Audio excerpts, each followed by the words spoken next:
Welcome to this very special program organized by Venerable Learning Systems. We have Ritinjali, Center for Escalation of Peace, collaborating with us. We have with us a very special and distinguished speaker, Venerable Geshe Lhakdor. And welcome to all the esteemed guests who have joined us today physically in the office. And for those of you online who have joined us on Zoom, welcome.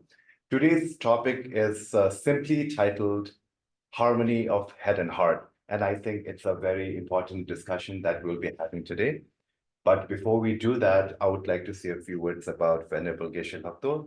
He is a very well-known and well-respected Buddhist philosopher. He has worked with His Holiness, the Dalai Lama, as his English translator, and has also co-authored several books with him.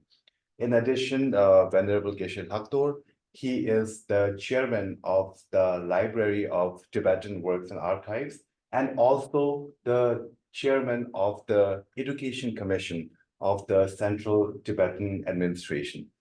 And with all of these important roles, he also holds a professorship or honorary professorship at the University of British Columbia, also University of Delhi Department of Philosophy. I feel that all these important roles, also coupled with many, many years of experience, has shaped his perspective on life. And it is such an honor today that he'll be sharing his wisdom with us today. Cannot wait to hear what he has to say about his learning journey and his ongoing pursuit of becoming a better human being every single day. He is to us an embodiment of what we call at Venerable Learning System, a person of substance. Before I invite him to begin the talk, I would also like to urge our guests here, as well as online participants, to please ask questions, share your perspectives as well, so we can have an engaging, insightful dialogue. Without further ado, I will also request people online to post their questions, leave their comments in the chat box so that we can get to them during the Q&A session. I think I'm talking a little too much, so before anything else, can I invite now Venerable Geshe Lhakdor to deliberate on the theme Harmony of Head and Heart.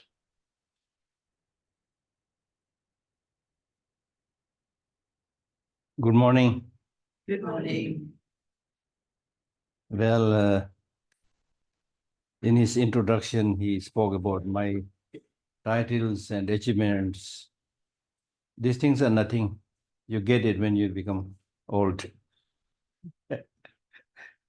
And I am actually really not here to give a talk. I'm here to meet you and to learn more from you through discussion, not answering your questions. Right? Not so much about answering the questions. And I have my greatest respect to all of you who are in so many years in the education field, which means preparing the future generation, which is so, so important. And comparing to you, I'm not somebody who has any expertise or any training, especially or particularly in education. A little bit what I learned is through of course I did go to school and study a little bit, and then as I said, as you grow older, then you get different jobs and responsibilities. Through that way, you might gain some experience, some insight. Apart from that, I have nothing, zero. Shunyata. Right?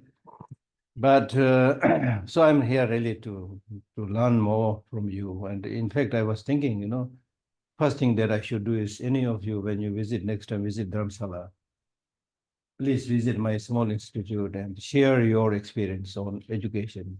I'll arrange maybe, one talk or two talks, three talks, depending upon your time, which I do with many visiting scholars. That's so important. I've already asked her to come and teach the Institute of Performing Arts, especially the performing arts. She's an expert in it. So we have much, much, much more to learn from you than, share. So that's what I wanted to say. And the little bit that I'm talking and saying in the beginning within this, I think 1 hour time, right? So I'll talk maybe 20, 30 minutes maximum, not more than that. Then we have some discussion. It's based on Buddhist philosophy. According to Buddhist philosophy, education is primarily rooted in three things: morality, concentration, and wisdom. Education on morality, education on concentration, education on wisdom.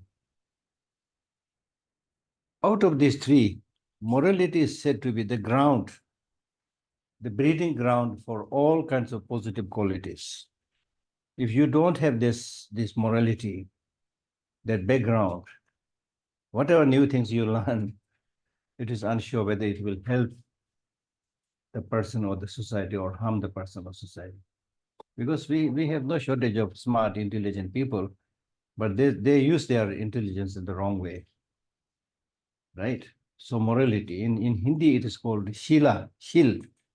The word Shila comes from Shil. Shil means Shitalta, that means coolness, meaning that when you have this moral practice, which is primarily involved in three things. Morality is not like observing a discipline imposed upon you by some external agent and force. Morality basically means three things. One, restraining negative deeds, stealing, sexual misconduct, killing, so on and so forth, lying, all these things. Second, restraining negative deeds is good, but that's not enough. You also need to do the good things. So doing good things, that's second morality. And third is helping others, helping sentient beings. So this itself is really, really very, very profound. I mean, imagine this, if we have in India, for example, nobody doing anything negative. India is already a heaven. Just by that practice, one thing, restraining negative deeds. Negative deed means anything that harms, directly, indirectly harms other people. That's negative. Because just like you, just like others, just like you, nobody wants to be harmed. Nobody wants to suffer. So not doing anything like that. Now in this area, let us see how many people are harming others. Second is doing good things, which means helping others, developing loving kindness, compassion, patience, forgiveness, so many things. Then the purpose of all this is, at the end of the day, all your training, all your education must be directed towards helping others. And that's why His Holiness the Dalai Lama summarizes his teaching, the Buddhist teaching, by saying, if possible, help others as much as you can. If not possible, at least refrain from harming others. इतना तो आप कर सकते हैं. So really, actually, there's no need to talk further. If we are able to implement these things, small things. So which clearly shows we are just talking, have a lot of knowledge here, but not implementing anything. Or not anything I should not say, but not much. Due to many reasons. Due to prevailing circumstances, due to government influences, societal influences, whatever. So the thrust of today's modern education is towards making money. Education today has become just literacy, reading, writing, mathematics, and then get a job. That's it. Education, I think, is human flourishing. Based on your education, you should be able to live happily, peacefully, harmoniously, flourish, right? Education is learning how to deal with life's eventualities. That is also not there. So there's so many things we talk about. You're all experts in it. I'm just repeating what you already know. But it is important to repeat this. So the together we confirm, yes, it is true. Right? So morality, therefore, morality is said to be like the ground, the breeding ground. Just like the ground, when there is earth, there is a ground, then we can plant trees, construct houses, human beings, animals walk up and down. Ground, imagine if there's no ground, everything will fall down, collapse, nothing is there. So morality is the most important thing in general and especially in today's world. I use this word, the shield, shitalta, which means coolness. Coolness means if you had practiced these three concepts of morality that I explained, you are free from any regret. I have done my bit. I have no regret, nothing. Huh? You go to bed, sleep peacefully. As soon as you put your head on the pillow, खरांटा मार के सो जाएंगे आप. Regret नहीं, पछतावा नहीं. Your mind is cool. That's the meaning. When your mind is cool, nothing regret, nothing to worry, then you can concentrate. If you are angry, how can you concentrate? If you are disturbed, how can you concentrate? So the second education is we need to teach people how to concentrate. That has also become important, especially based on my experience in Tibetan schools. You know, I think maybe in the other schools also, something is wrong. I can't figure out. Something is wrong in the teaching system or the lessons, curriculums, method, whatever. Something is wrong because you teach children from like first class to 11, 12 class.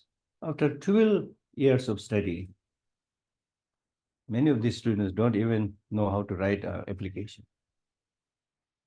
Forget about dealing with the life's eventualities. What are we doing then?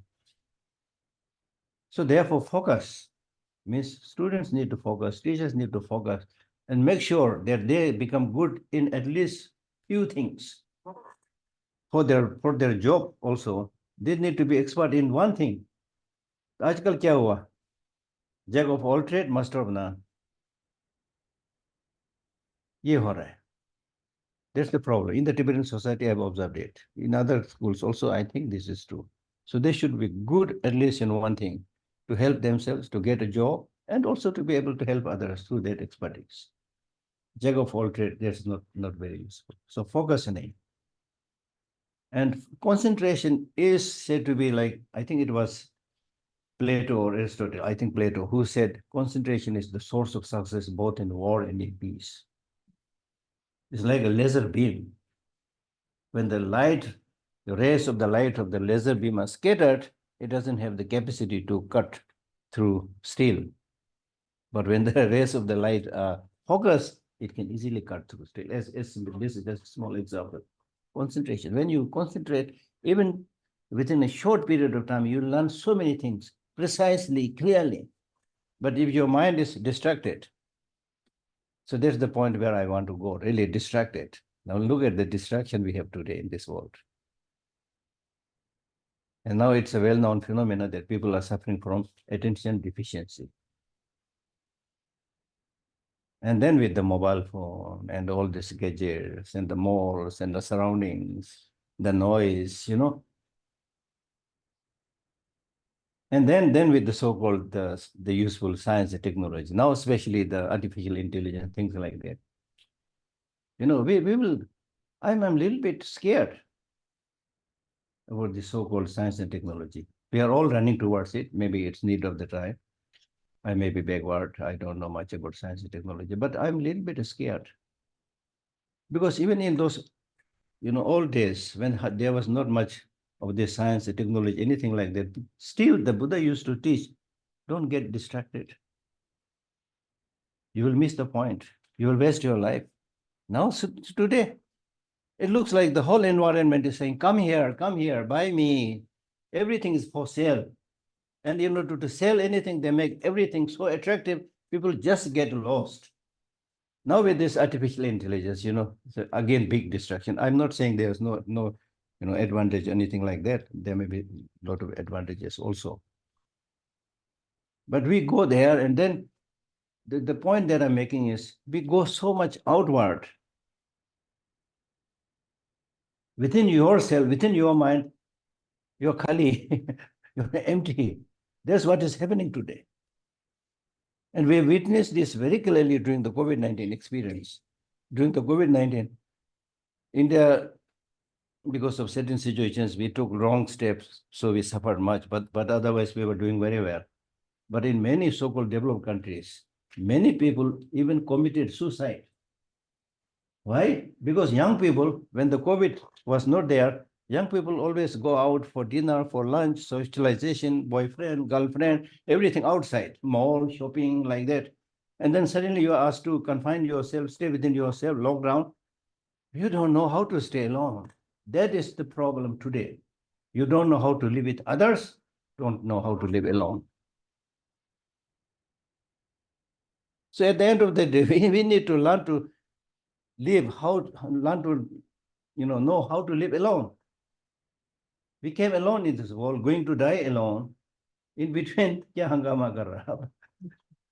Really, it's a very sad situation. So because if you are to deal with any problem, any difficulty, unless you have the inner resources to pull out, you will not be able to deal with any of these problems, especially the problems coming with the science and technology. And somebody has clearly mentioned that, for example, if you ask the question, what should be the system of education in 2050?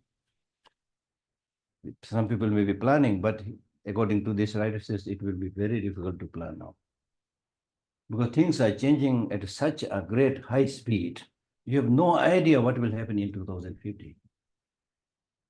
And the changes are so drastic that if you don't have any of these inner resources like love, patience, compassion, if you don't have this, you will be completely mesmerized. You will be shocked. Your jobs that you are having will be lost.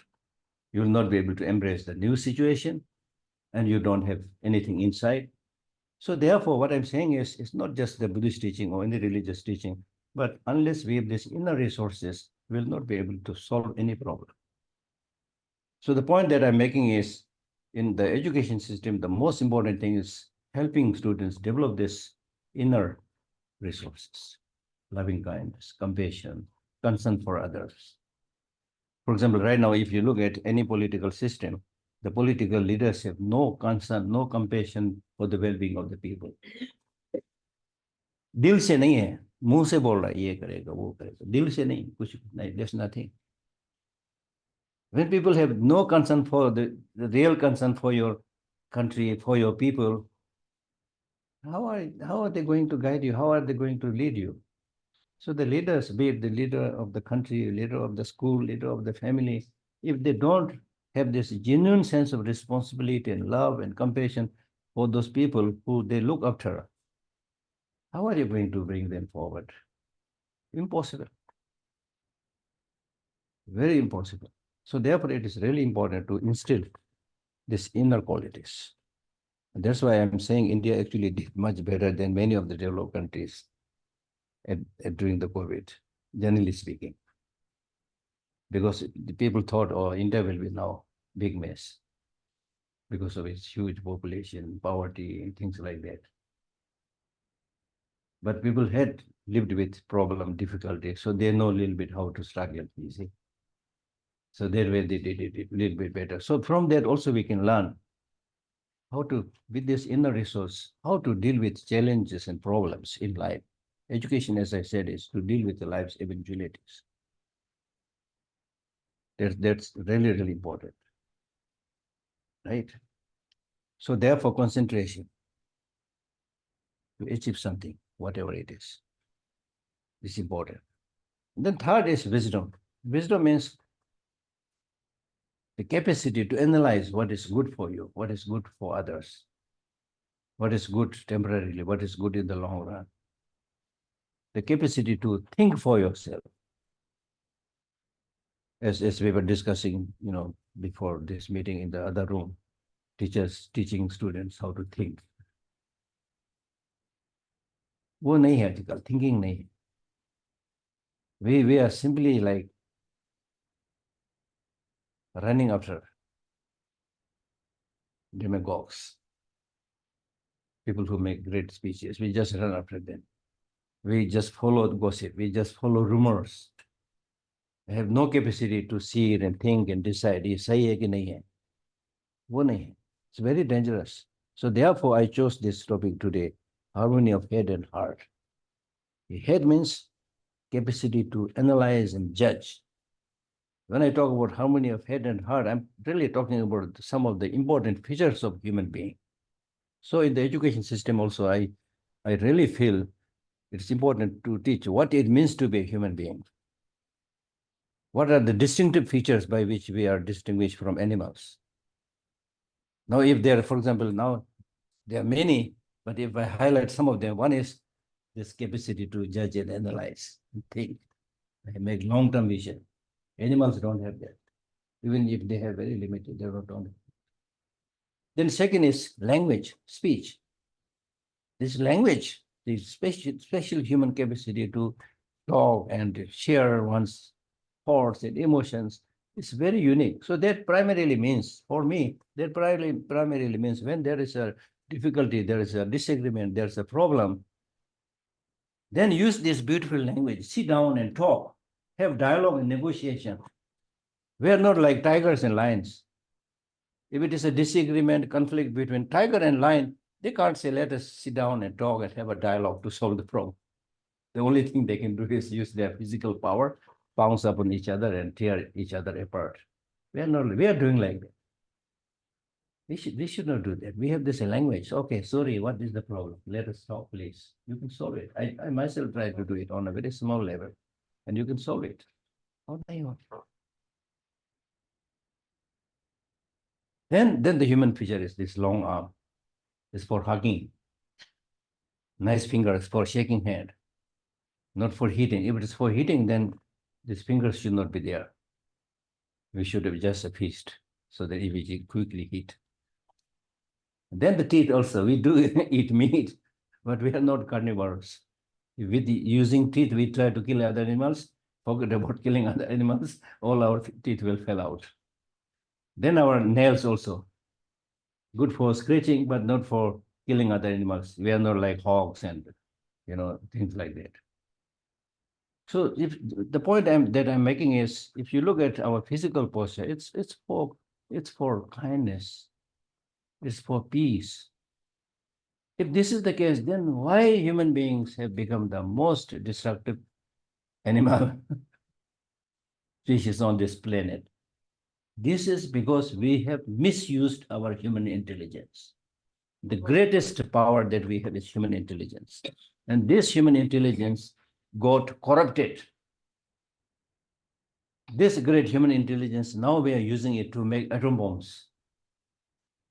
Today, the world is nearly, I don't know the exact number, nearly 20,000 atom bombs right now. Russia alone has over 6,000. America alone has over 5,000. Then plus many other countries. What are we doing? And the Buddhist teachings say, you don't need to kill people, they will die. This is Buddhist wisdom. So we need to get this wisdom.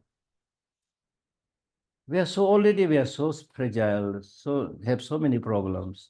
If you are unable to minimize the problem, why should you maximize the problem? Now look at some of the leaders in the world. Horrible. Right? So therefore, I don't know what to say, because we really need to have a mass movement. Say no to war, first of all. Things like that. So I'm talking big, small person talking big is maybe not good, but just sharing my thoughts. So without going too much further, as I said, harmony of head and heart, use your human intelligence. Don't just follow anything blindly. Nowadays, unfortunately, in many countries, blind faith is also promoted. Because majority of the people are stupid, ignorant, so they take advantage of that, and the blind faith is strengthened. So we need to teach children not to follow any blind faith. Use your senses, observe things. And that way scientific process is very good. I mean, why I'm saying this? I'm saying this because if I have no love and no compassion for you, who is sitting in front of me and breathing and living, then I say, I believe in somebody called God or Buddha somewhere up. Isn't this hypocrisy? For me, this is hypocrisy. This is not denying God, this is not denying Buddha, but okay, they may be there, but that's not your issue. Your issue is deal nicely with these people who you are seeing right in front. Now, in the name of this unseen force, you don't hesitate to kill others. What is this? right? So therefore, have this capacity to judge, analyze, supported by compassion, feeling for others' well-being. And when we talk about helping others, being good to others, it's not just self-sacrifice. It's actually good for you. The more you do good things for others, you will be rewarded. That's 100% sure. By nature, we have love, compassion. We are altruistic, right? So you need to do that. And then if you do that, even at the time when you die also, you will be very happy. I lived a full life. Death is just death of the body. There's no death to the mind. Nothing to worry, nothing to be concerned, right? So to conclude, what I'm saying is we have many problems in the world. Problems at the individual level, familial level, society level, national level, international level. There are so many problems. And these problems, most of these problems, including environmental degradation, pollution, these are all primarily created by human beings, not by lions and tigers and snakes. We need to make it very clear.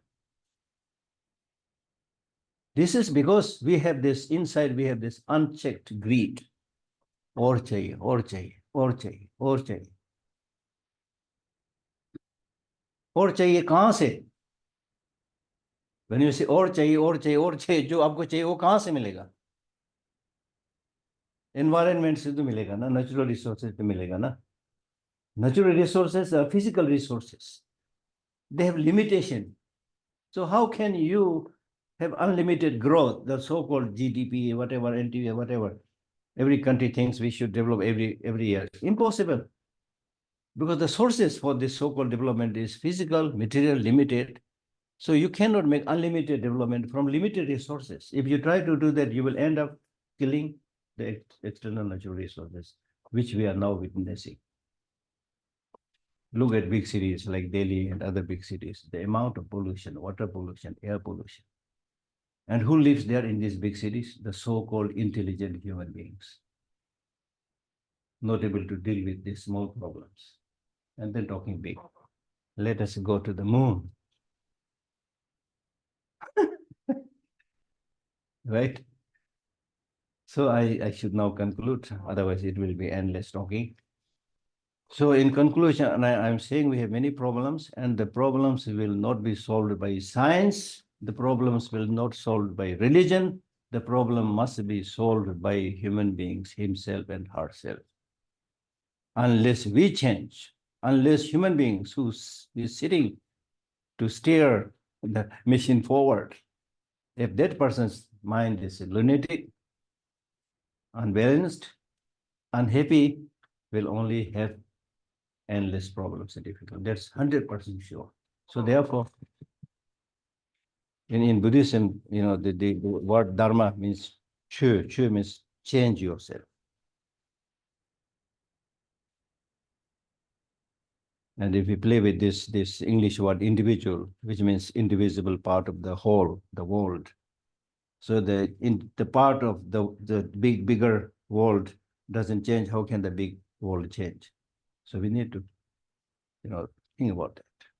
Solution has to come from human being, himself or herself. So education must be directed towards that. Thank you very much. Like you said, it's not a question that I want to ask, but just taking up on one of the last observations which you made, where you said most of us living in Delhi are living in a really polluted city where the water is polluted, Yes. the air is polluted, and yet we continue to thrive here, and there's not much that any of us are doing.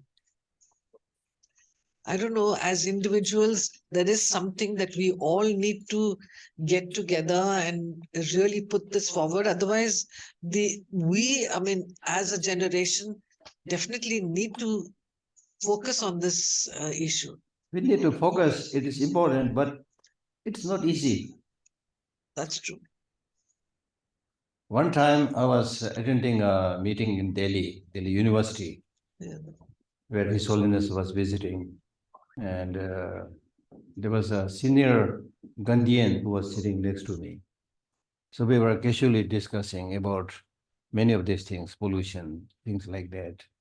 And then I said, even if you think about the kachar, kya bolte hain? Kachri, kachra, garbages. I said, if the government does something, it is so easy to remove the garbage. Why this is not happening? उसने क्या बोला? I was shocked. Guruji, इसमें भी राजनीति है बोल. I could not understand this, but later on I was understanding. कोई कुछ कर रहा तो फिर दूसरा इसको दखल करता है, ये सब चल रहा है, खींचतान हो रहा है. That's the thing. So therefore I was saying that unless people really have this genuine, compassionate motivation to do something, नहीं होगा. And another thing that I observed in Delhi, I'm not criticizing anybody, but I'm sharing my experience in Delhi. Is now all the roads and everything, lot of progress. She looks good. Now I don't know, the situation has improved, but just some years back, I came from the airport and suddenly there was a, rain downpour. Less than 1 hour, all the roads are flooded with water. So that means we can't make proper drainage. What are you talking about? Like big things, we talk so much, small things like. So all this we need to talk, not complaining anybody, but where it is going wrong somewhere, we need to rectify these things. So all this shows there's no care and concern. Be it the leader, be it the municipality, be it the one who is in charge of the drainage, concern nahi hai kuch bhi. When you see some problem there, you should be ready to go there and clean it, whoever you are. Or market mein bhi wahi dekha kai baar, especially in the evening, you go there, you see so many people coming in fancy big cars, and then they buy the golgappa, whatever they eat, and then after eating, chatting, and then throw everything like this. Is India dustbin? वो नहीं है बहुत सारे लोगों, sense of responsibility नहीं. So if you do like this, then how can you make India great? And I'm consider myself Indian, okay? I'm not criticizing you, because there's no point, say India is great, you are great, and then close your eye with all the bad things. If you want to improve, you need to highlight those things. Once I was again coming from somewhere, then at the airport, there was a big line, and some foreigners were also there in front of me, and there's a big board, is the Incredible India. And the line was not hardly moving, and the people at the counter were gossiping. एक दो उधर पान खा करके ऐसे करके खा रहा था. So I saw these foreigners nudging each other in Incredible India. So this mentality, we need to change if you really want to make India great. मैं आपके साथ में बोलता है, मैं बाहर नहीं बोलता है, मैं बाहर में इंडिया का गुण गाता है मैं. Really, honestly speaking, that's important, very important. I'm saying this because I'm concerned about this country. Yeah. I just finished a very interesting book.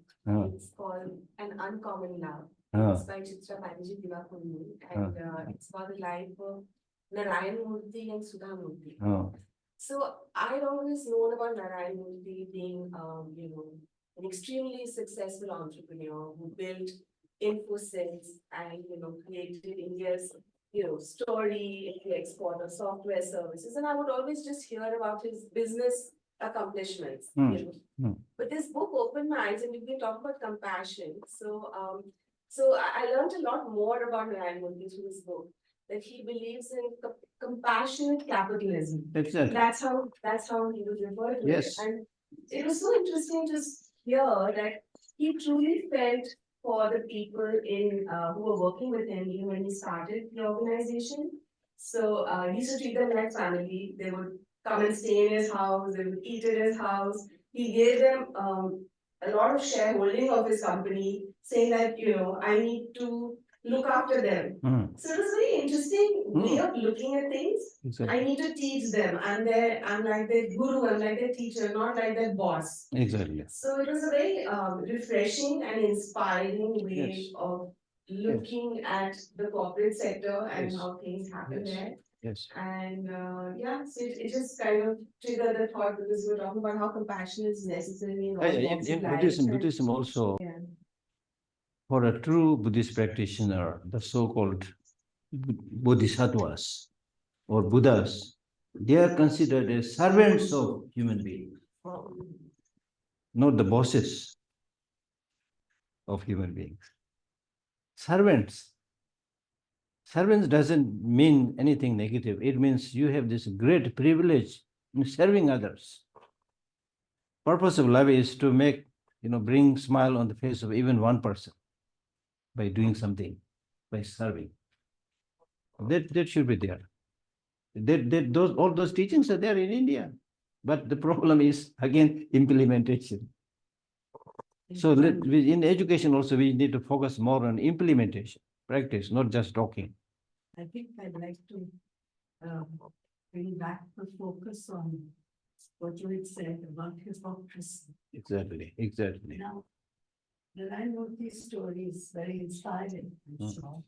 But it's Narayan Murthy who just made a public statement about people in India should be working for 70 hours a week. That's not compassion. And he probably doesn't know that the bulk of Indian people who live on the streets and below the poverty line work for 24 hours a day. Yes, exactly. So I think one needs to also check the way we look at these inspiring stories. And our own Prime Minister is one of the most critical examples of doublespeak. Yes. Exactly. So hypocrisy is, it's like we become comfortable with it. And that is what's worrying, I think. Exactly. That's really worrying. Exactly. That's a fabulous point. Very good point. Yes, here. There.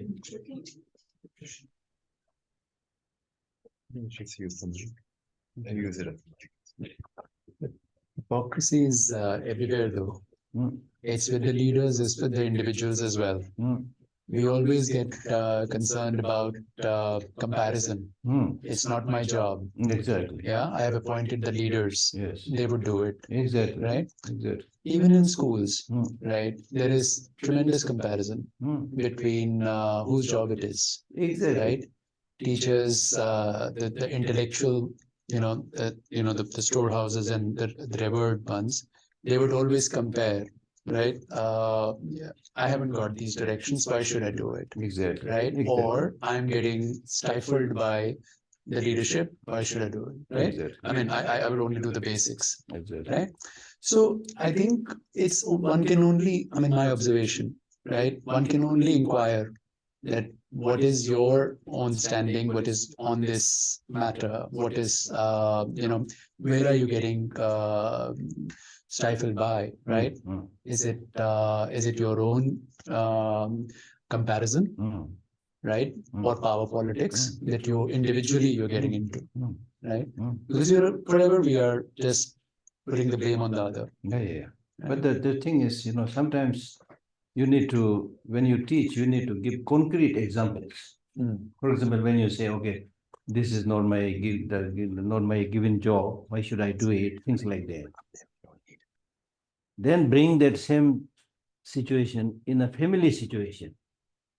Imagine family members who say, this is not my job, I should not do it. Father says the same thing, mother says the same thing. How can that family will be successful? Normally in the family, these things will be less. I'm not saying it is not there, it will be less. Why? Because there's much greater love, sense of responsibility and harmony and cohesiveness. And when you go out there, then you don't have this feeling of family in the society, in the school, or in the bigger world. We do use the word global family, but it is not there. It must be there. It is not there because you don't have that love for others. When you have this love for, how can you develop this love for others?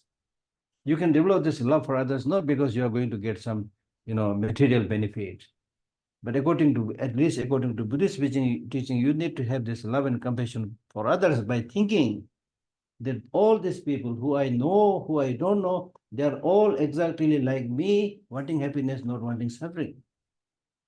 Now, in my own case, I try my best to get whatever I want, I try my best. I may not be good in that, but I try my best to help myself right from the birth until you die. You take care of yourself. You cook for yourself. You wash your clothes. You wash your body, whatever. You try your best.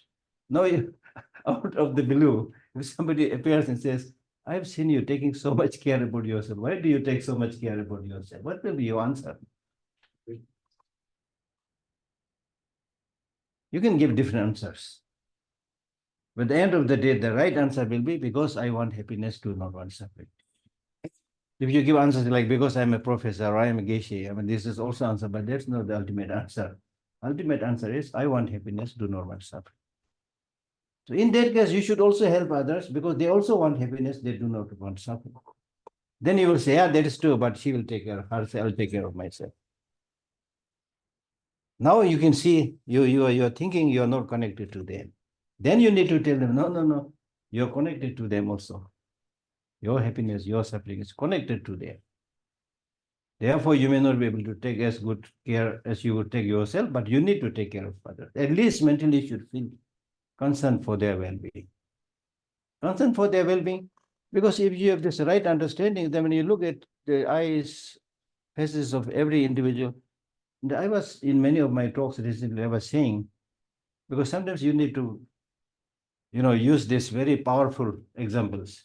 I've been recently saying, look, counting from today, in 100 years, all this 8 billion human population living today are dead.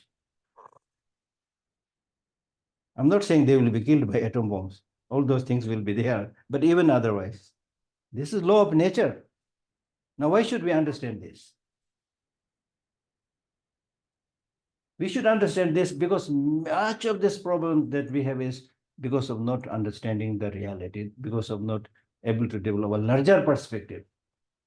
Only confining with oneself, I. So this 8 billion human population is dead after 100 years, counting from today. That's in general. But then depending upon your own age, I will be dead in 10 years. Or maybe maximum, if I'm lucky, right now 70, so lucky, maybe 90 years, lucky, unlucky, I don't know, maybe maximum. Why should I think about this? I should think about this because now is the time, as a human being, you should do something that makes your life meaningful, that you can be happy about, that your family members will be happy about. Only eating, going to the toilet, sleeping, animals also do, right? So therefore, you really feel concerned. Okay, all these people I know, I don't know, but they're all there. They all have suffering. They all have problems. That's why we say never judge other people. This lady who looks so nice in front of me right now with makeup and nice clothes, but who knows how much she struggled to just get out of the bed. You see, so don't judge other people. Just develop this love and compassion to others. And once you develop this love and compassion, there will be this feeling of closeness. Discrimination will not be there. Abhi discrimination kitna kar raha hum log? Nature does not discriminate. If there is an earthquake, it will shake all of us. It will not say, I will spare only Geshe Lhakdor, not others. It will shake all of us. This is nature. That's what I'm saying. Living in accordance with the nature means nature doesn't make discrimination. When the sun shines, it doesn't make discrimination. We make discrimination. You are this religion, you are that religion, you are black, you are white, you are man, you are women, you are poor, you are rich, So all these stupid things we need to do away with. Yeah. Okay, yeah. One things that Wait. as a teacher and as a mother, It's been bothering me for many years. Many years ago, there was a boy who was killed in a school, Yeah. and he was killed by another boy because of a PTM or something coming the next day, and he thought the school will close. And after that, since then, I've been thinking and I've been talking to children all the time. There is this pent up aggression, resentment, anger, which is there across age groups. I mean, if you're on the road, the honking, you see the road rage, you even turn at a person on the road and you can see the anger in their eyes. There's violence. It's palpable, you can feel the violence and the aggression. Yeah. And you see that in a fist fight with children in the field. You see that in competition in the classrooms. And you see that in adults, like he spoke about, this not my job. Where are we leading, and what is it that we are not doing? That I just see a rise in this. And it's worrying because when you talk to children, you see that, I don't know, the best way to put it in Hindi is कि मन इतना शांत है, अस्थिर है कि वो स्थिरता लाने के लिए पता नहीं क्या That's what I was saying. Unless we have proper system of education where these moral questions are taught, then we will get this kind of people. Angry, upset, suffering from depression, suffering from loneliness, suffering from low self-esteem. This is a product of our education. Many years back, I was invited to give a talk. I was visiting Mumbai. I was invited to give a talk in a very good school, pay a lot of fees in a year, very good school, all English-speaking young boys and girls. So when I entered that school, I felt myself a little bit clumsy, in this kind of clumsy, ugly looking, somebody who came from extraterrestrial, something like that. So I really hesitated whether they'll listen to me or not. And when I started saying something like, as I was saying here, you can't imagine. These young boys and girls listened to me as if I was telling a very moving story, clearly showing that these are not taught in the school at all. Similarly, once I was put up in that Vancouver, British Columbia University for 1 month. So I was there for 1 month and people are just looking, a little bit at me. Nobody dares to come to me, ask questions. So around the end of my stay, some students pulled their courage and came to me, can you give a talk and say something about you? I said, okay. Then they said, what should be your topic of your talk? I said, topic of my talk will be shock therapy. Yes. Then on the day of my talk, around 30 or so students turned up. Then I said, what I'm going to say today will be shocking to you because you are only imagining good things, I'll finish my school, get a job, get a beautiful girl or boy and get married and buy a car and build a house and have this swimming pool and, things like that. But life is not just like that. You're bound to come, encounter many problems, ups and downs in life. So you need to think about these realities, aging, sickness, death, separation, all these things, realities you need to think. And then you need to think, what are the means to deal with these problems, these challenges that we encounter in our life? So if you think about this, it may be a little bit shocking right now, but in the end of the day, it will be therapeutic. So these things are not taught, unfortunately. So it is important to teach them. Like, for example, as you said, like anger. You need to know. I was reading a book published in America where it says, just because of anger, America loses billions of dollars in a year.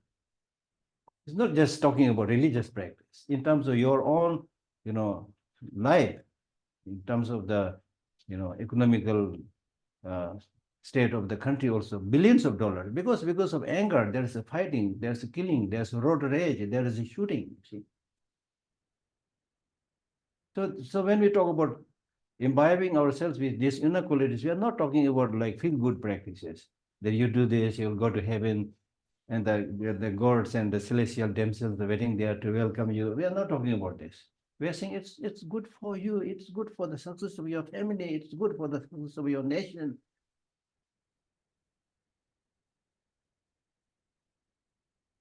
Like small, Dharamsala, because of His Holiness is there, some Tibetans are there. We have some kind of, I'm not saying we are special, but we have some kind of value system. So many people are coming there to get that, to get it right. So therefore, it's important to teach them. Just specifically, not just from religious point of view, but practical point of view, how much damage, for example, anger does. Anger makes you ugly, first of all. Nobody wants to become ugly. We all decorate ourselves, boys and girls, use cosmetics, don our hair and make sure your collar is upright or whatever, right? Then after all this donning, you just get angry. You don't look beautiful. When you do this performance, do you get angry and perform? If it's a different scene, maybe. Otherwise, normally you're found smiling, things like that. Then anger increases blood pressure, 100% sure. And the worst thing is when you get angry, you become mad. You want to become mad? To be mad means when you have no idea what you're saying, what you're talking, what you're doing, then we call that person mad person. That is exactly what you become when you get angry. So you want to become mad? So these things can be taught with practical examples, how bad it is for yourself. So a lot of studies have done in Harvard University, books have been written, journals have been written about, they did like many years of research, how important these inner qualities are. So we need to teach these values. In addition to this, it seems to me that it wasn't there so much when I was in school, but it seemed to have developed in the last decades, is that we mollycoddle our children, that we cannot teach them, or we do not teach them how to deal with the realities of the world. And we actually don't even tell them, we don't even say no. We don't tell them they're doing something wrong. And schools are given, teachers are given in some schools 100 words of appreciation to use to encourage a child, which for me seems like madness, because the child needs to see what they're doing and they need to face reality. But why is it that we feel fearful of being truthful and honest with the child? It's sort of the dial from being corporal punishment, where we would beat the children, has gone the other way, which has lost the plot somehow. We've missed something so vital. Exactly. How can we balance this back? This reminds me of what Jalavala Vedya, a very famous theatre, recently passed away. She used to say, because they used to have these summer workshops for children, and she used to always say that, the problem today is not that children are not creative. Exactly. The problem is that they are not disciplined. Exactly. That they just, and I think our school system has absolutely no space, no time for helping children to be in touch with themselves. Exactly. And we don't even do that for our teachers. So all the time, as you said, outward looking. So it's either for pleasure or for even justifying our own behaviors. It's crazy. There's just no space for self-reflection. And that is a very huge thing that's missing. So, that's what I meant when I said a cold sort of science tends to look at everything outside, because for scientists, reality is outside ourselves. But the truth is that there's reality within. Yes. And that needs to be looked at. That needs to be understood. Exactly. So inner reflection, I think, is sorely missing from all our education spaces, whether formal or informal, and theater is probably the most powerful medium that enables that. Yes. And we've tried to do that in our teacher education program, and we've got some wonderful results as a result of that. I think the response to a stimulus also is now so extreme. So I mean, I deal with parents every day. So if the child has lost 20 rupees, they go for lodging and IRs. So, and children will fight, they will fall down, they will get hurt. But then there are these whole policies which should be there, for safety. I keep telling them they don't run enough and therefore they don't know how to, how to fall and they don't know how to save themselves. And it's so tough to explain that, and the response is so over the top. So I have a theory as to why this has happened, and I may be wrong. But I think that women are working now more and more. And women carry the guilt. Men don't. So women carry the guilt of not being home enough for their children. So there's this enormous overcompensation to, I mean, it is a proven fact by researchers that parents are actually spending more time with children than they did generations ago. Physical time, they're driving them to classes, they're picking them up, they're having their me time, but it's actually not working. And we're not stopping to see that a child needs their own time away from the parents. And so it's not only education, but it's the family social structure that has created these things which we're not reflecting back on ourselves to see who we be. I mean, I know that I had also peer pressure from parents in how I behave with my son. And it was like, oh my God, I must put him in this class? What class? What? And it's one has to constantly stop, I think. And COVID was really bad because when there was online teaching, parents were not only with them at home, but also inside their classrooms. So suddenly that part of the child which was private and was alone in the classroom where she behaved the way she, saw herself as, parents just saw that part. And so then parents would chip in between and say, she knows the answer, she's not telling you.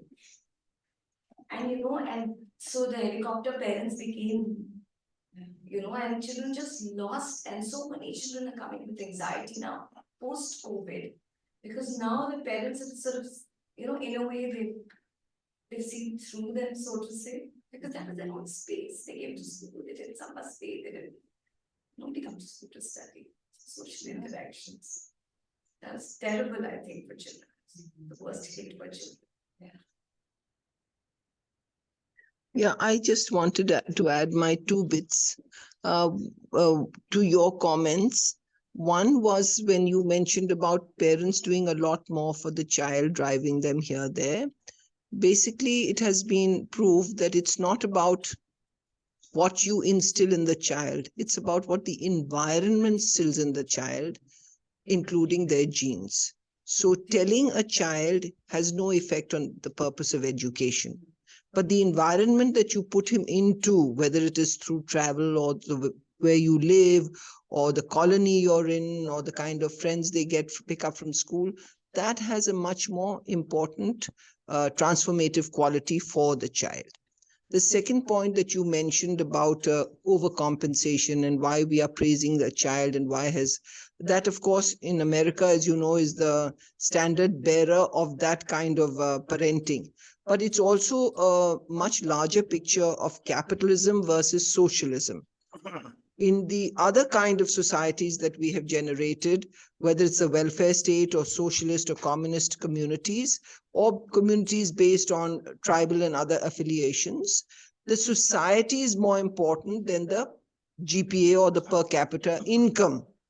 Whereas in capitalist societies, it is the income the future citizen will generate that is the driving force in educational policies. So in America, where the driving force in educational policies is how much is that child going to contribute to the general kitty of the country that creates the kind of education you want. And that is a society that is based on creativity. For every Elon Musk, for every Bill Gates, it's always America that has contributed to the highest GPA contribution in that country. So they don't care whether 99% of the student body falls under the, whatever you may say, table or whatever you may say, or goes to the sink.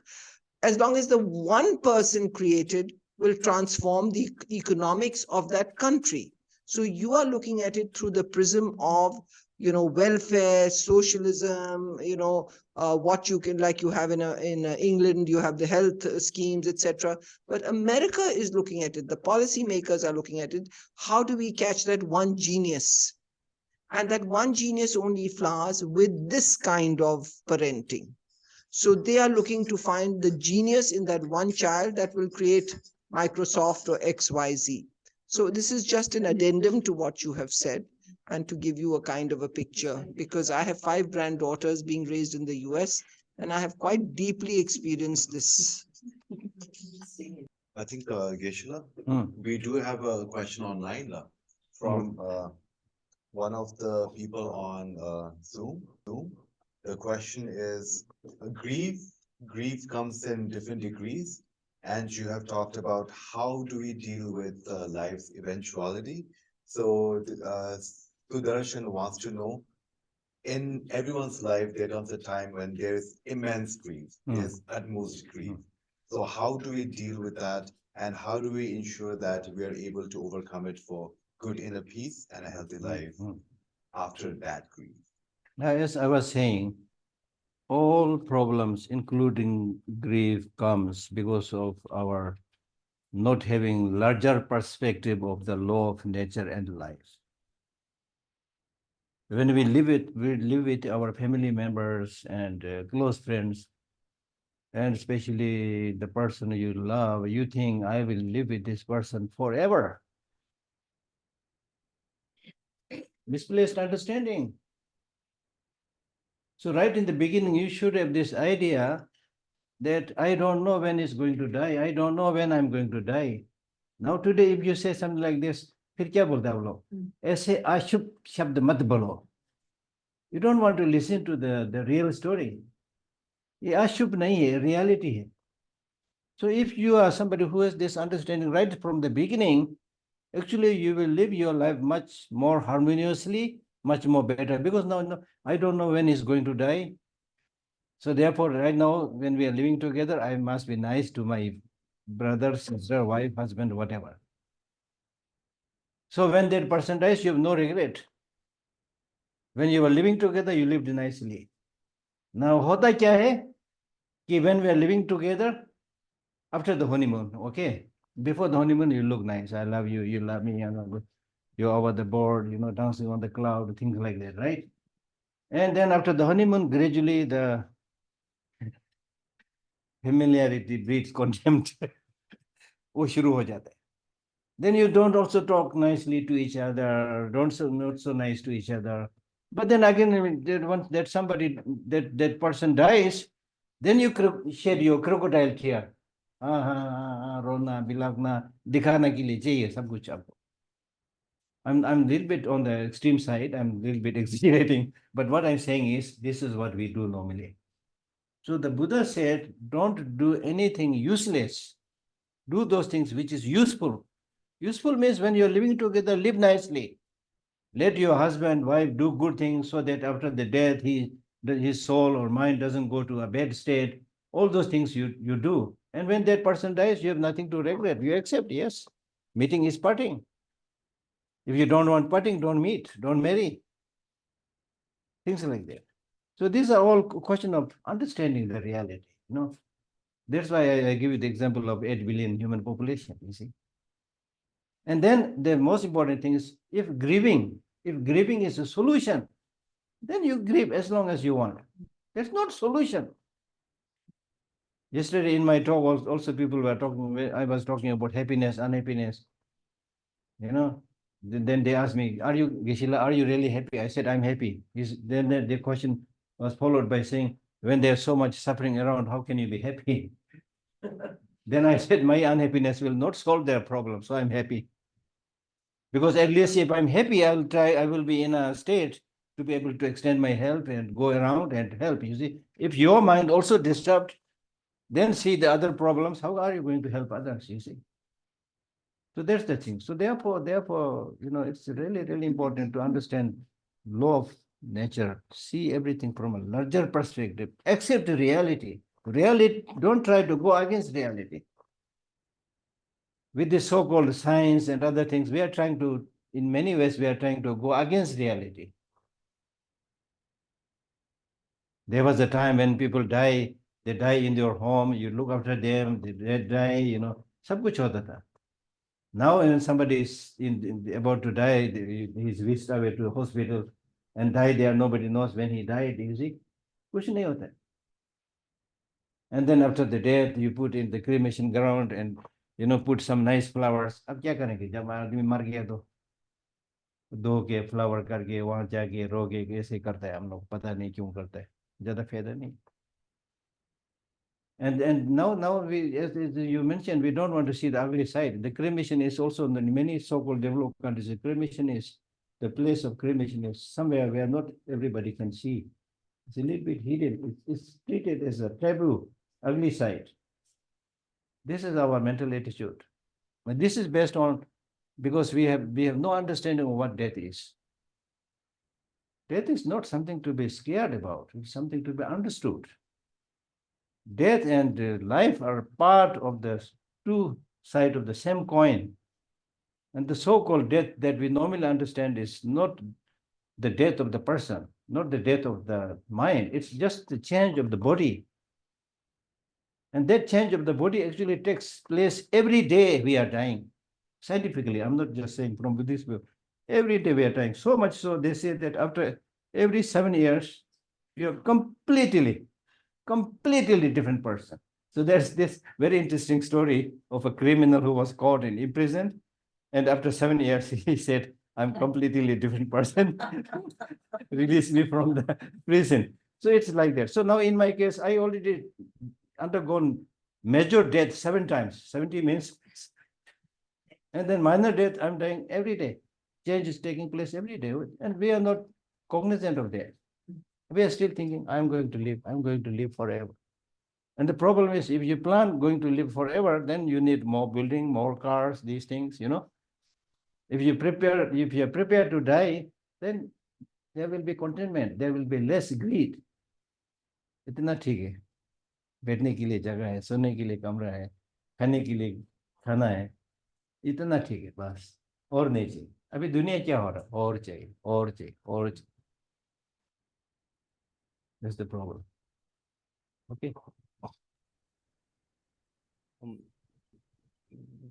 Okay. Geshe, so I've been take this whole conversations, this whole discussions that we're having so far. I'm taking it from an entirely new, different perspective, not as a teacher, as a educator, but as someone who's consuming this education as a student. So during this ladder that I've gone through as a primary student, as a high school student, and now as a college student, I've come to realize that the mark of a true educationist, a mark of a true education, and someone who's consuming this education as a learner, as a student, comes from the fact that they understand themselves, they know themselves better, their individual self better.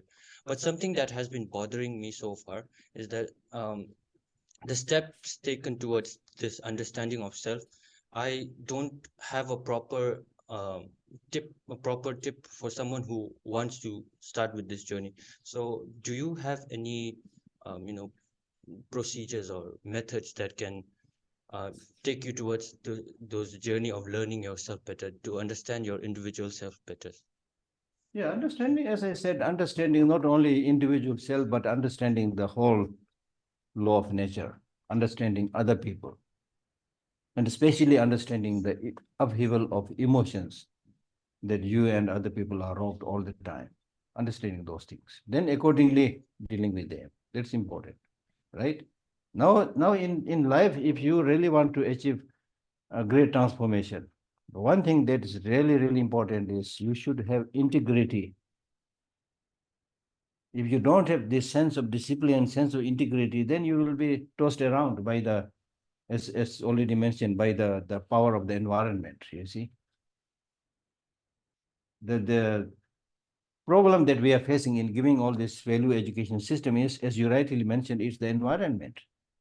You see, parents find it difficult to teach children because of the environment. Child's mind is influenced by their by the mobile phone, the things that they watch on television, they discuss with their peers. They are influenced more by this overall thing, prevalent situation. So therefore here, technology, science and technology, especially technology. Science, unfortunately, sometimes I think science is responsible for producing all this technology. Then once produced, they are hiding behind. They're simply making the technology available, do the business, let human beings play with the toy. And the scientist, the so-called scientist who has so much knowledge about the, degradation of environment, climate changes, all these things, they are not so forthcoming about all these data and issues. They are there, but not so much forthcoming. And what we have is technology, these gadgets in front of us. And the child mind is very malleable. Not only child, even grown-up people, we are driven to sensual objects. This is our weakness, including elder people. Something to see, something to smell, something to touch, 5, 6 sensual objects. Because of this attraction to the 5, 6 sensual objects, all these big malls and markets and shops and gadgets, they are there because of our demand. I want to see this, I want to touch this, I want to smell this, feel this. We are slave, we become slave to the 5, 6 senses. And when we let ourselves enslaved by these 5, 6 senses, there's no opportunity for the mind to play any role. So therefore, you are forever going outside. Inside, the house itself is dilapidating, dust collecting, cobwebs spreading around. क्योंकि घर में कोई नहीं है. लगते हो हम लोग बोलता है ना हिंदी में खली दिमाग शैतान का घर.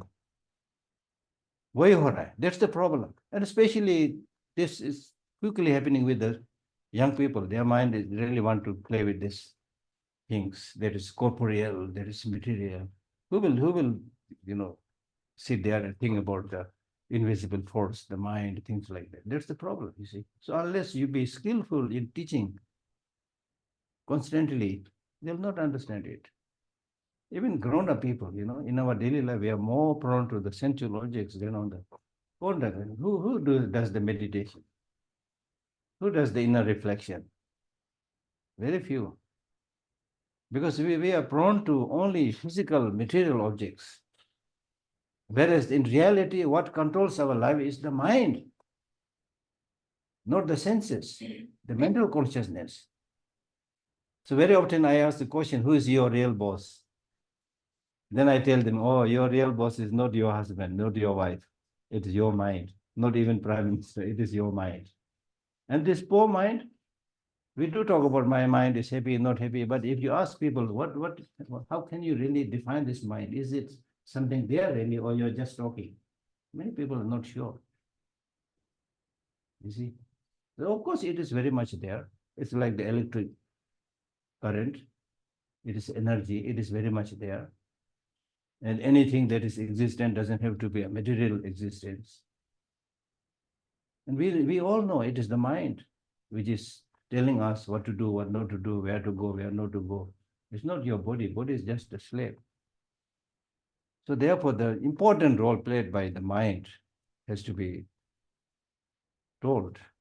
And how can you get long-lasting peace and happiness, harmony by fine-tuning your mind?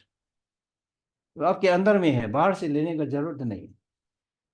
If you attune your mind, change your attitude a little bit, you will be happier. It's as simple as that, actually. The same person who is sitting in front of me, if I change my attitude a little bit and look a little bit, because of the change attitude, look a little bit like this, a little bit angry, he will be unhappy, I will be unhappy. As simple as that. And if I change that again a little bit and bring a little bit smile on my face, he will also respond with a little smile on his face. That's it, you see. So it's the mind which is playing the trick, which is the magician. And all this so-called scientific, technological, religious, philosophical things that we've achieved are all creations of human mind. So that's why I'm saying the problem is we forget this thing called mind and focusing more and more on technology, the concrete material things. And in the realm of science also, they are basically saying there's nothing called a mind separate from the brain. It is the brain which does the thinking. They have their reasons. But now it is found that just for one thinking, there's a lot of synchronicity, collaboration going on in the brain, but nobody knows why this collaboration is happening. So is it because there's something separate called mind? I mean, I'm not saying there is, but the thing is like that, you see. Once we had a meeting in a Mind Lab conference in Dharamsala.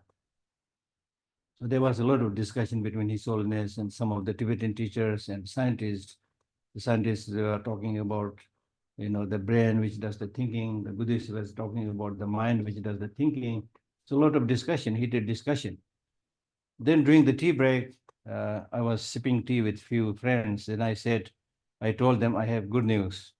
Then they said, Geshe, what is good news? I said, the good news is I don't care who does the thinking, the brain or the mind, but the good news is if you make an effort, you can change. That's the thing, we can change. Right? Okay. So did that answer? Yeah. If there are other important questions. Okay, I'll just. And one June's here, and then we have one more question. Yeah. I think then we will want that. I was thinking that, You can't get Mike. I think it's good. Okay. So I was thinking that putting it all in the hands of education system or schools is actually wielding too much power in this whole thing. I mean, education experiences everywhere, every moment in the family, in their life, everywhere. Exactly. I think it's almost, it's about changing the purpose of schools and the education. It's more about educating everybody who's interacting with you. Exactly. Whether it's, so basically educating the parents and the teachers, Exactly. right? It's a lot of work on self. Exactly. So do you agree that we should all start to think our systems, I mean, the way we are structured in our schools? Exactly. Yes, systemic. In C learning also we use the word systemic. Larger, especially younger, very young, children. Best source of education, especially morality, is parents. Not so much teachers. Parents, teachers, then whole society. They should play this role. That's why I was talking about having love and compassion in the society as a whole. When you find that love and care everywhere you go, you will get all these qualities very easily. But when you when that is not there, then you also start thinking, okay, I need to behave like this. इधर यहाँ नहीं चलता है, ऐसे करना पड़ता है. Yeah.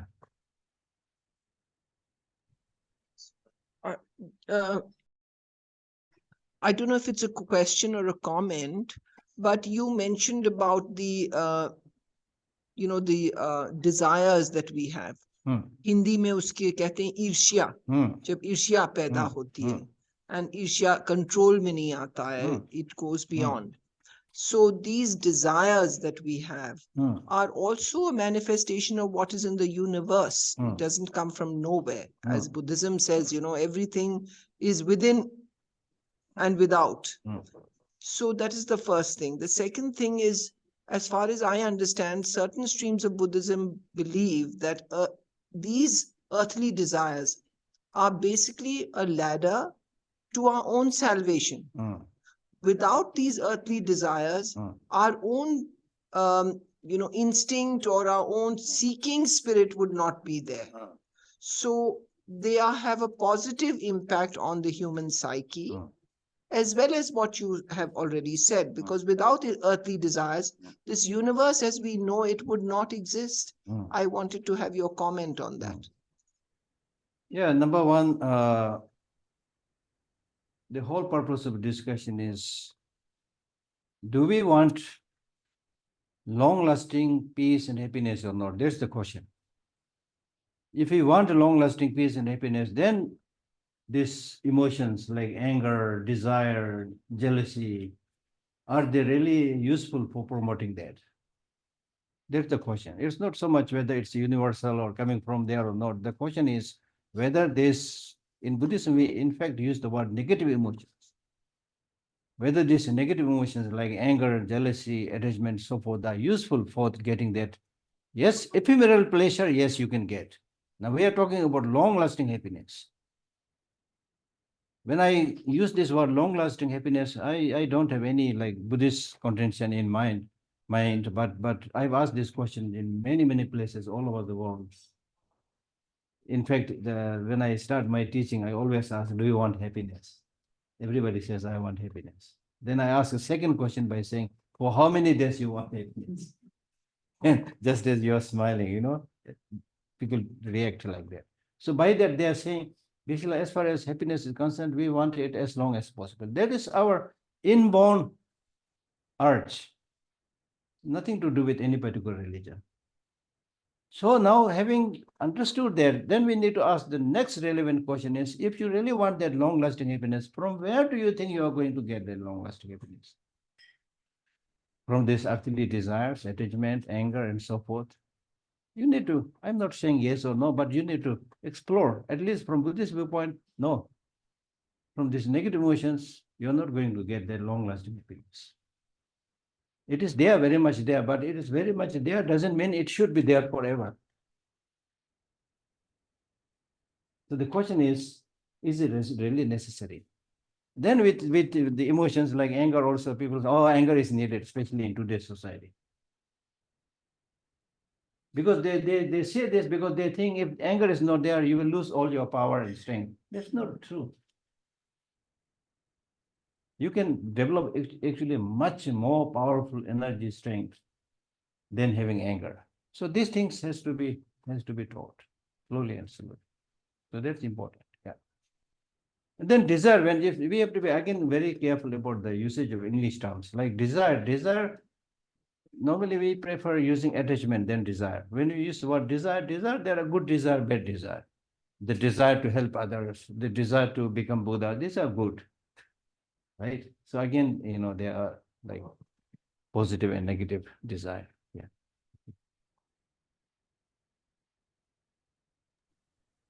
Kishla, as you rightly mentioned, that it is self-reflection that we need in the contemporary world as human beings.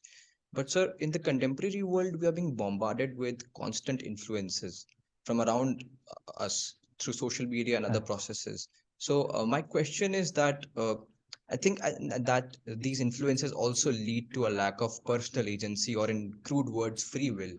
And my question is simple, that how in this current state of the world, how can we regain or sort of develop that sense of personal agency and, you know, free will in order to achieve or walk the path of enlightenment? Thank you. तो तभी तो मैंने बोला था इसमें हम लोगों को इंटीग्रिटी चाहिए, इंटीग्रिटी चाहिए. मैं अपने जिंदगी में दूसरों से थोड़ा अलग रहूंगा, मतलब जहां लोग गलत रास्ते पे जा रहे हैं मैं वहां नहीं जाऊंगा. You know, if you really want to go where most of the people are going, then the place is hell, where everybody is going. अभी हेल का जरूरत भी नहीं बोलता है क्योंकि हेल यहाँ ही है सब. This is a joke, you know. But what I'm really saying is थोड़ा integrity चाहिए based on your conviction, study, understanding. ये गलत है. Once you know this is wrong, even if it is done by the majority of people, you should have this courage to say no. This is how you become a leader to help other people. You just keep on. That's why Martin Luther King, you know, freedom fighters like Martin Luther King, he said, I don't feel sad when I see bad people doing bad things. I feel sad when good people don't do anything, when they don't have the courage. So things are, in a way, very sad and deplorable, but in a way, it's not that sad. For example, Delhi, you know, in order to remove many of these problems, we highlight and talk about the bad things, but that doesn't mean it's only bad thing, nothing good is happening. For example, right now in Delhi, which is how many population? 20 million? Something like 20 million population. Right now, today, in Delhi, imagine how many people are killed. Maybe countable, including the farmer strike, even there, if you include all that, maybe countable, not much. How many people are nurtured in hospital? How many children are looked after the love and kindness of parents? Millions. And the problem is, people who do bad things, they are highlighted. There is a reason for that also. This is against human nature, so they are highlighted. And unfortunate thing is because they are constantly highlighted, came out in the newspaper, in the television, then we think everything is bad and horrible, incorrigible, you know. We don't highlight the good things. So we must highlight good things. In India also sometimes, I mean, I'm talking big again, you see. Don't just keep on showing the Bollywood, Hollywood, and then the singing and dancing and cricket. Show many of these good things that India has. All these values, philosophies that India has, ये कहाँ है? किस channel में मिलता है? बहुत कम है. Especially in an understandable way. And then also the education, you know, many of you are so good in this. You have so much experience. आपका channel कहाँ है? नहीं है. That I think is, we should, you know, give this message that love is more predominant than wickedness. Then gradually people will also go that direction. I think, yeah. Okay. We'll take one last question. Okay. Believe in what? Free will. Of course, मैं धर्मशाला से यहाँ अपने ओर से आया. मुझे बुलाया, लेकिन यहाँ आना है नहीं आना है मैंने डिसाइड किया. Free will. And your question is important. It's not that easy as I'm presenting. It's a lot of questions are there. It is manipulated by God. It is manipulated by karma. You know, especially in Buddhism, you know, when you use the word karma, because of karma, the karma has no fatalistic notion. Karma means action. Action means not just action of the past life, action of what you did yesterday, what you did this morning. So because of your activities that you did in the past life, last year, last month, this morning, it influences you. And accordingly, you get a result. You take a step. So therefore, you are free. Then sometimes this is, sometimes because of this predominance of negative emotions, we do think we are not free. Right? But still, this does not mean you are not free. You have to assert your power to show that freedom. थोड़ा bold होना पड़ता है, क्योंकि थोड़ा bold करके कदम नहीं लेने से, then you are a little bit conditioned by many things. You'll not be able to come out of it. ठीक है, बस. I think that would be a really good time to stop here, and a very good kind of end point or a closing remark that we do have to be bold. We should be taking responsibility for the changes that Geshe has talked about, not only in education, it seems, but in every facet of our lives, in our communities, in our families, in every facet, like I said. Thank you, Geshe. I think I'm speaking on behalf of everyone here when I say today's session has been very engaging and very insightful. So thank you so much for that. Sharing my personal opinion, I think for me, rethinking the purpose of life and what you talked about, morality, concentration, wisdom, what I found interesting is it aligns so much so with our own philosophy, Palaman learning systems. We have the 5 areas of development where we talk about spirituality. We have skills, processes, and watermarks, which I think is very aligned to morality, concentration, and wisdom.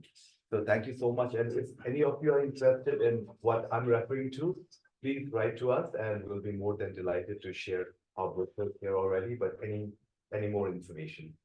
Thus, then I would like to thank our team members at PLS. We have Pujan, we have Thupten, our second chance voice who helped, and everyone here. I think we did a good job. So pat on our backs, and the whole entire process was seamless, if I might say so. And finally, thank you to our esteemed guests here who came and joined us in the office today. Those of you who are online, thank you for posing questions, engaging in discussions, and making this dialogue a very insightful one, as well as engaging. Like I always remark, and like I always maintain, the entire organization, your participation, your engagement is very, very important to all of us. And thank you once again for learning with Venerable. Thank you.